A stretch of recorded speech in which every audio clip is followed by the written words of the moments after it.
Scales are one of those things that you always get asked to play in music exams. And they might seem a little bit pointless, but in reality they are one of the most important things in music because they inform you of what notes sound good when you play a piece of music in a certain key. Let's start off with what fingers are which. Now, the way your fingers are numbered for piano is slightly different from guitar and other instruments, but this is the way it goes with piano. Your thumb is your 1, index finger is 2, middle finger is 3, ring finger is 4, and your pinky is 5. Let's start off with the easiest scale of C major, which just consists of white notes, no sharps, no flats. And here's how we play it with the right hand. Starts off with our 1, our thumb, 1, 2, 3, and then we bring our thumb underneath to play the F. 1, 2, 3, 4, 5, if you're just playing an octave. If you want to play 2 octaves, then instead of playing the C with your pinky, you bring your thumb under again and you start all over again. 1, 2, 3, 1, 2, 3, 4, 1, 2, 3, 1, 2, 3, 4, 5. And same on the way back down. 4, 3, 2, 1, 3, 2, 1, 4, 3, 2, 1, 3, 2, 1. Now, if you have a piece of music that is in the key of C, that means that the piece revolves around the chord of C major. Sure, it will change from chord to chord throughout the piece, but we can say it always comes back to C major, as it were. Now, whatever key a piece is in, you'll be given a key signature at the beginning of the piece, showing you the sharps and the flats in that scale. So, because C major doesn't have any sharps or flats in, if you see a piece of music with no sharps or flats at the beginning, that means it's in the key of C. And yes, there will be some variations in the piece. If you are playing any of the black notes in the piece, then they will have a sharp or a flat in front of them to show you what to play. And that's what we call an accidental. It shows you a sharp or a flat that isn't in the key signature at the beginning of the piece. Okay, so back to our scale. We know how to play it with our right hand. What about with the left hand involved as well? This is how you play with the left hand. 5, 4, 3, 2, 1, 3, 2, 1. Then if you want to carry on, you just bring the 4th finger over. 4, 3, 2, 1, 3, 2, 1. Then back again. 2, 3, 1, 2, 3, 4, 1, 2, 3, 1, 2, 3, 4, 5. Putting both hands together, it looks like this.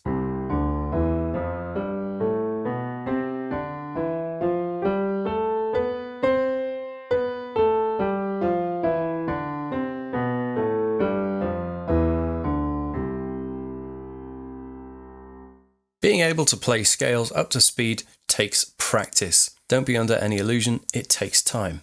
When you're playing scales, try to make sure that both of your hands are in sync with each other, that there's no flamming going on. Try and keep them playing at the same time.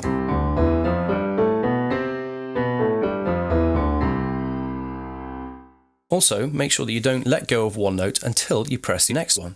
So you want to play them nice and legato, not staccato. Like this.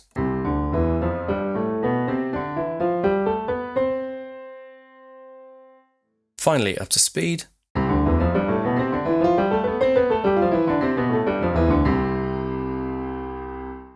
Now we could go on to D flat, which is the next semitone up. It's the note immediately after the C. Incidentally, if we go from a C through one note to get to the next note, that's called a tone, a full tone. That's a tone, that's a tone as well. That's a semitone, that's a semitone, that's a semitone, that's a semitone. So we could go to D flat, but we're going to use the cycle of fifths to take us through our scales in a more logical order. If we go from C and go to our 5th note of the scale, 2, 3, 4, 5, that's G. G major happens to be the next most complex scale because it only involves one sharp, and that is F sharp. So that's the only black note that we're going to be playing in this scale. As such, the key signature for G major looks like this. So Pretty much exactly the same fingering for this one. So the right hand goes like this, just like C major really. But we play the F sharp instead.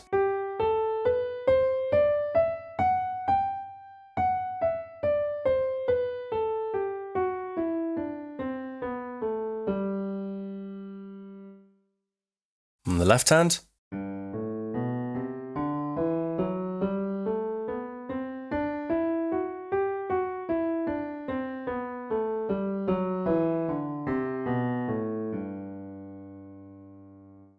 Putting those together.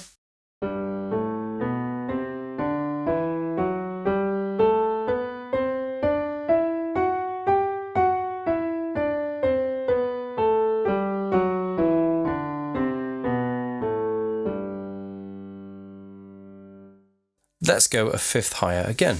1, 2, 3, 4, 5. We're at D major. D major is the next most complicated scale or key again, because it not only involves the F sharp, but it also involves another sharp, C sharp. So the key signature looks like this. Now you might notice that C sharp is a fifth above F sharp. So not only are we going up by fifths in our cycle, the next sharp we add is a fifth above the last. And the fingering is pretty much the same once again. We just happen to be playing two black notes. So the right hand goes like this.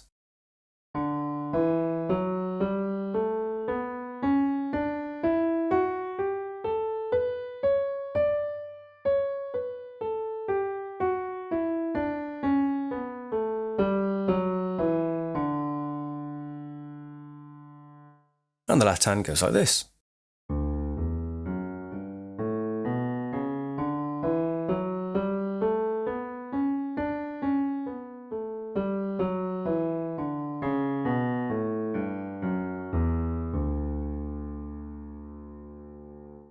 And together.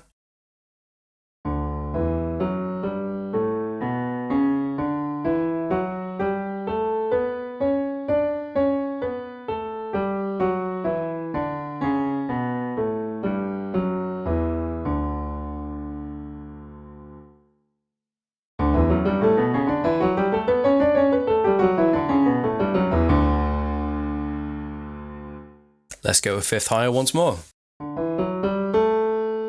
A major. So we had our F sharp, our C sharp, but this time we're going to add a G sharp as well. The fingering is pretty much exactly the same again.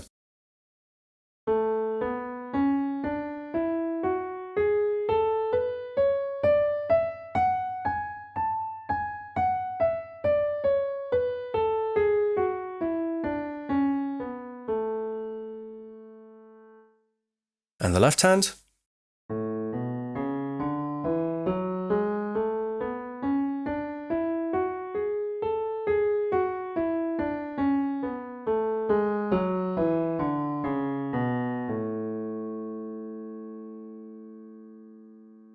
And together.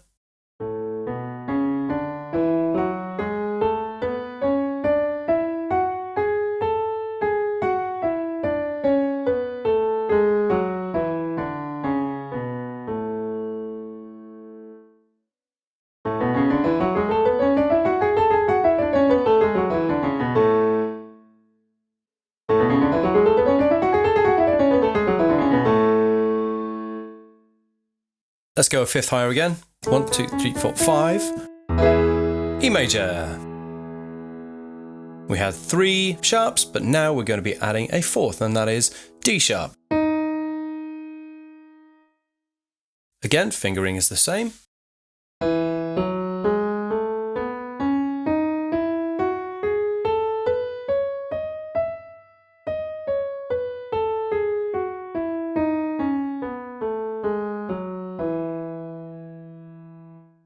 Left hand.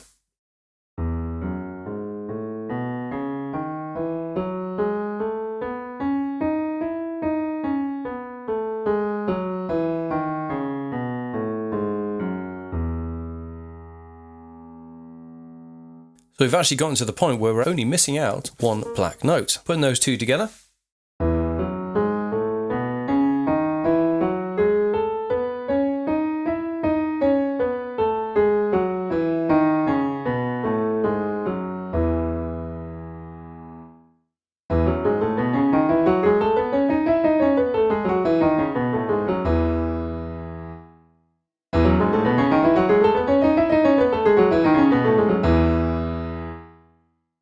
Okay, let's go a fifth higher again. 1, 2, 3, 4, 5. B major. And yes, we are adding in A sharp as well. That means we're playing all 5 of the black notes. This is where the fingering changes. Have a look at the right hand.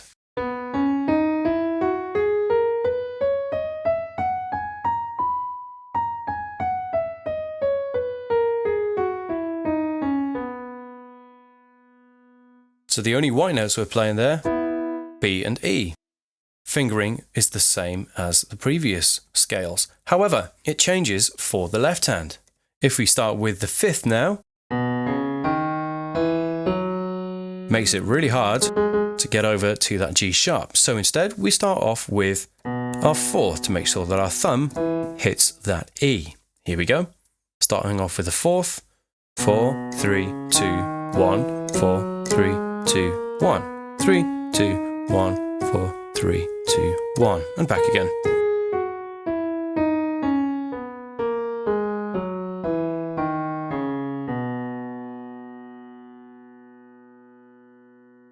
Putting those together.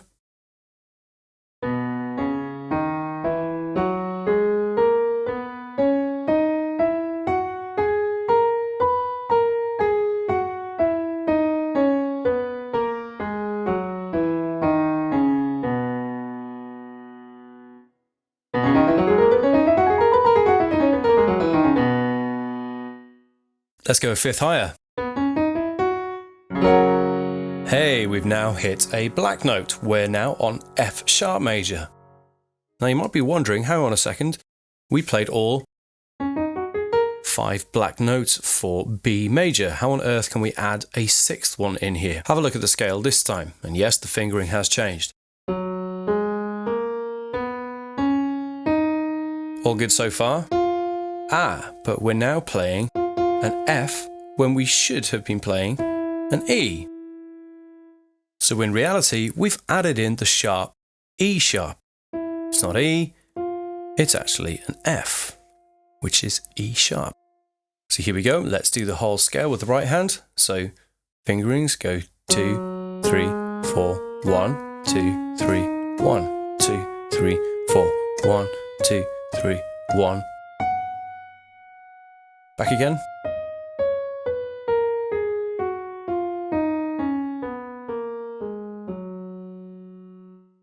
And again, we want to make sure that we're hitting the white notes with our thumb, so we start with the fourth in our left hand.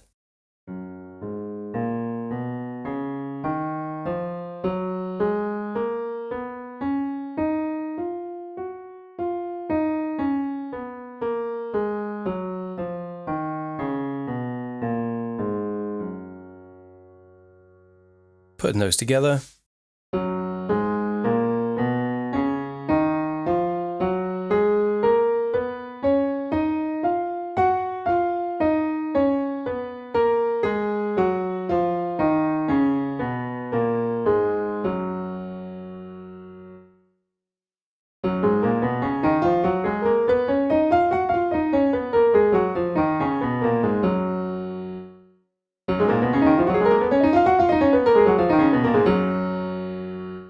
That one is tricky because it's very easy to hit the C instead of the B and the E instead of the F. So just make sure that you're aiming for the B with your first white note. So you're aiming for the left, as it were, and you aim for the right on the second white note. So you're hitting the F instead of the E. Aim to the left, aim to the right. Works for me anyway. Okay, let's go a fifth higher.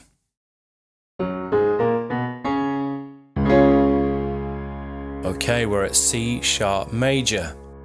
This is the scale. So we're no longer playing the B, we're actually playing a C. So we're actually playing B sharp. So technically we're playing a sharp, sharp, sharp, sharp, sharp, sharp, sharp.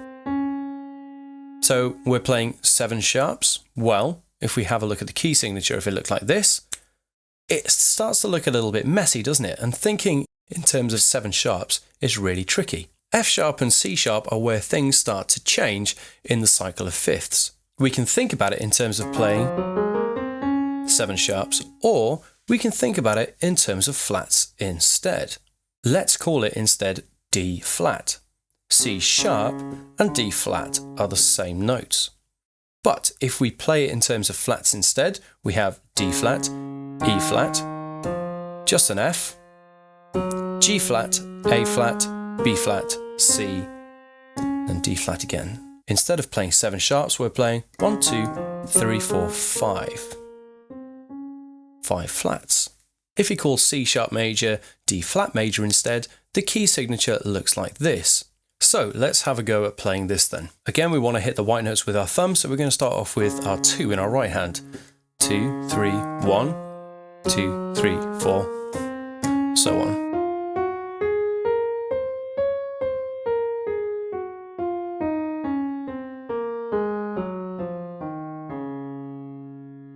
On the left hand, starting off with our 3rd finger.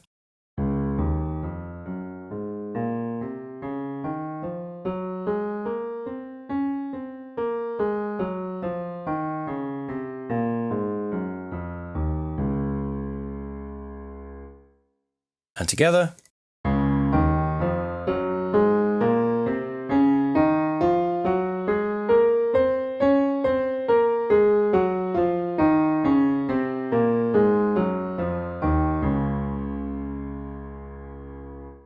Now you might see me using a different finger for the end note if it's a black note after the thumb, but it doesn't matter in reality.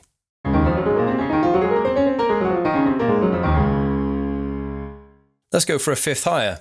1, 2, 3, 4, 5. A flat major, one of my all-time favourite keys. Now we're done with adding sharps. We've started with 5 flats. Now we can start to take them away. The first flat to go is G flat. We're no longer going to be playing G flat, but G instead. So the key signature looks like this. Right hand goes like this.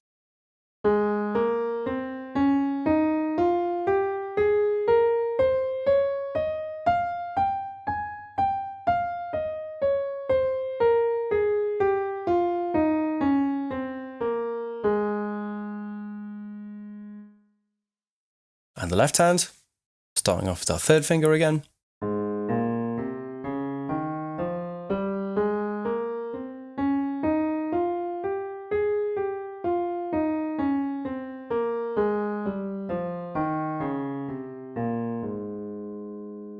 And together.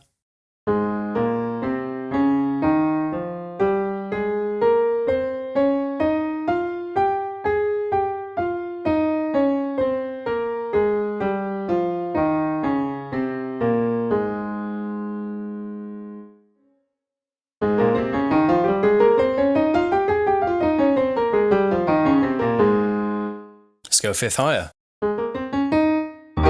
E flat major. Which flat is next to have it? It's D flat. We're going to be playing D instead of D flat. Because we're now dealing with flats, the next flat we remove is a 5th above the last one we removed. Here's how the right hand goes.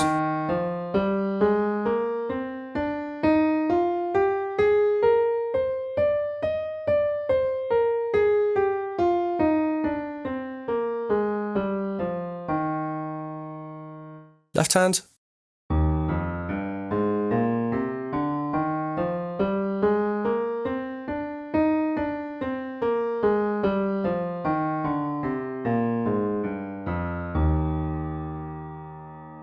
And together.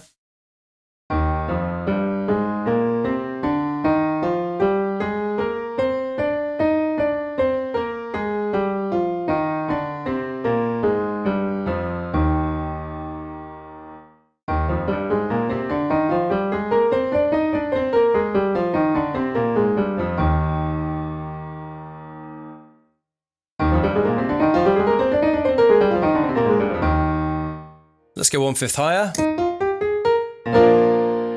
B flat major. We're going to get rid of A flat. So we're going to be playing A instead. So now we've actually only got 2 flats. So the key signature looks like this. We've only got B flat and E flat to play. Here's the right hand.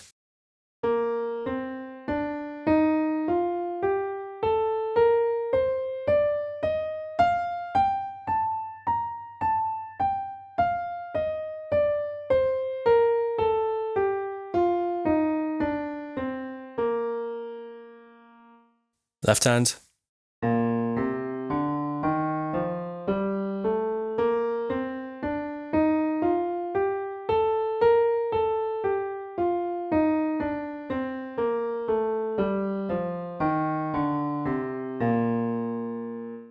Together.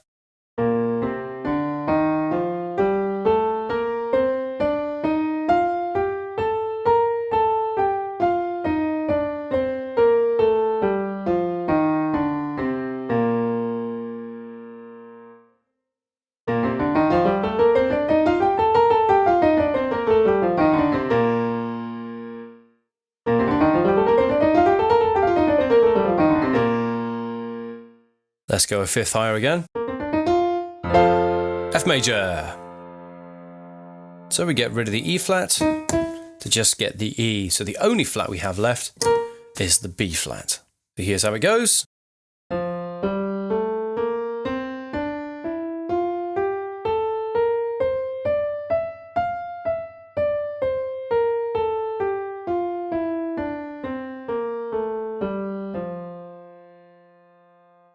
Left hand.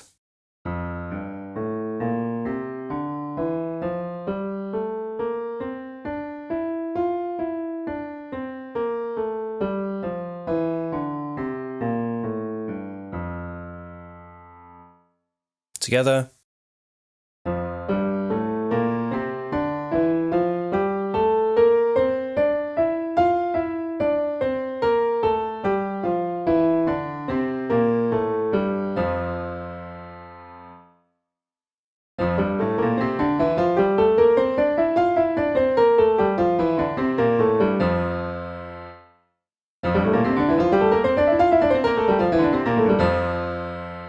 Finally, let's get one more fifth. Hey, look at that, we're back to C major. Taking away that last flat, we end up where we started. So sharps always appear in this order, going up in fifths. Flats always get added, the fifth under the last one. So first it's B flat, then E flat, which is the fifth below it, after that, and so on. Once you get used to this order, you can very quickly pick out which sharps and which flats are involved in a key. So that's how you play scales and how they link into key signatures. I hope that helps. Please make sure you leave a like if it does. Click on the card to go to the next lesson where I'll show you how to play minor scales. I'll see you there.